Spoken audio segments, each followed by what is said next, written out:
minha mãe foi para o Acre, porque tinha chegado um médico lá, o doutor Paulo Veloso, e a irmã dela, que ainda morava no Acre, ela falou desse médico, e a minha mãe foi se tratar, porque a vista dela já estava cansando.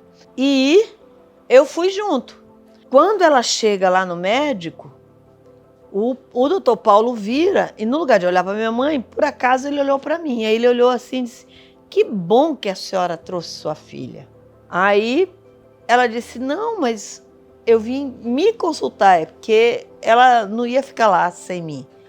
Aí ele disse: não, eu vou lhe mostrar. E ele mostrou e eu não enxergava. E aí eu fiquei um ano lá no Acre, mas eu não conseguia me alfabetizar, porque eu não conseguia enxergar. E aí ele já fez a cirurgia do estrabismo, foi a minha primeira cirurgia de estrabismo. A cirurgia de estrabismo era uma inovação na época, e aí eu tive o alinhamento.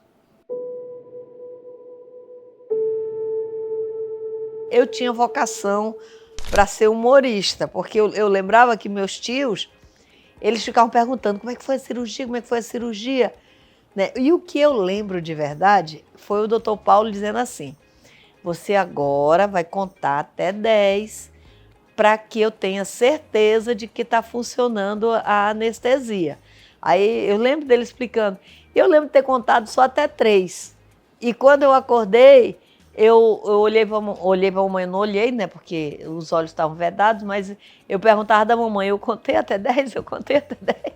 E aí, quando eu ia contar essa história para minha tia, para o meu tio, né, eu contava assim, como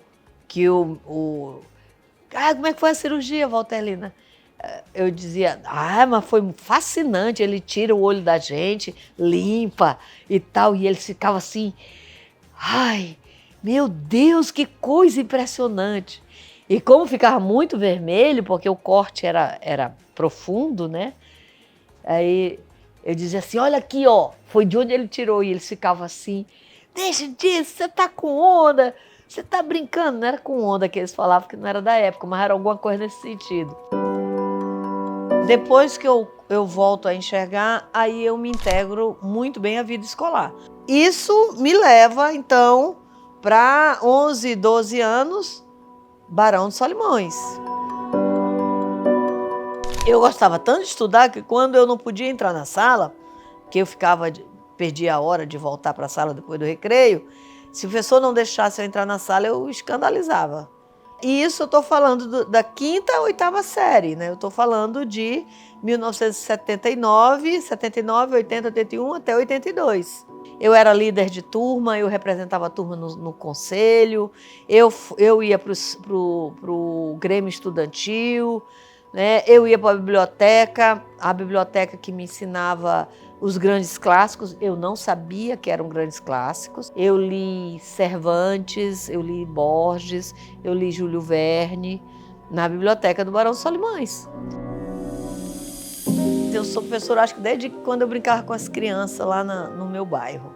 Gostava da ideia da minha professora ficar lendo para a gente, ensinando a gente, e com isso eu brincava de ser professora, que é uma brincadeira comum.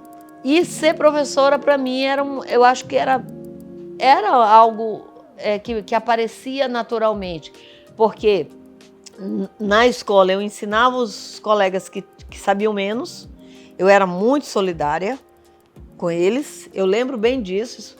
Eu era representante de turma, eu participava dos conselhos escolares, né? Mas eu sempre também era muito, acho que puxando para o meu pai, eu era muito gozadora, né? Eu fazia muito brincalhona, né? Isso me tornava irreverente na minha percepção.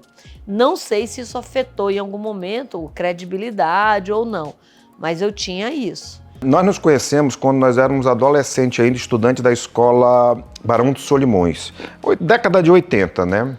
Ela estudava, nunca nós estudamos na mesma turma. Eu nem me lembro se nós estudávamos na mesma série. Eu sei que turmas eram diferentes. E a Valterlina sempre foi aquela moça atrativa, muito inteligente, tinha uma oratória muito boa, conversava muito. Lá no Barão de Solimões, a quadra tinha tinha o período junino, né, que era só o mês de junho, e tinha o Lá Vai Barão, lançaram a nota, né, o Barão.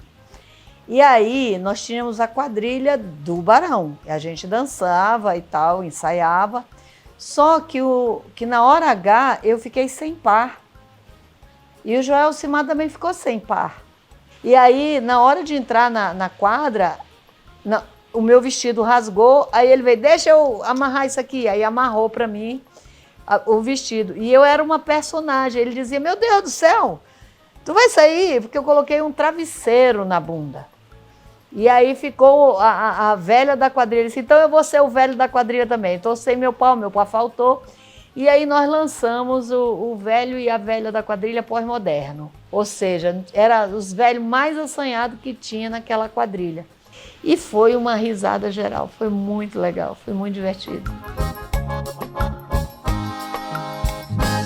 Eu sempre estive fora do padrão, mas liderança sim.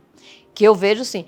Eu tenho dois casos que para mim são bem marcantes. Um deles foi que uma professora de português, muito boa professora, e ela deu uma resposta para uma aluna que estava correta, mas a gente não achou justo que isso fosse feito.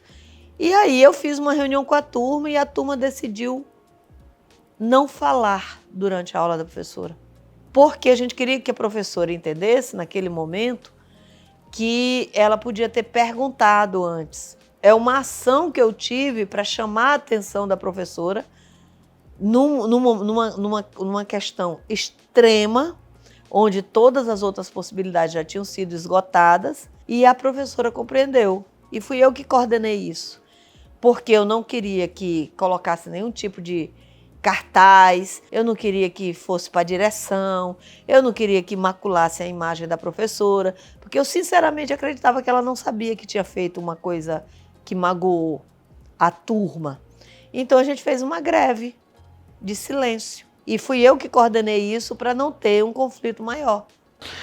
Ela é muito comunicativa, expansiva. A Val, ela tem uma característica de aglutinação. Ela é uma pessoa carismática. E toda pessoa carismática tem quem goste e tem quem não goste. Tá? Mas ela não tem a imparcialidade de ninguém. Ela tem ou quem goste ou quem não goste. Eu acho isso positivo, porque ela, no nosso relacionamento de amizade, é uma pessoa muito positiva. É muito pra frente, tá? E é muito bom. Ela é uma pessoa ousada.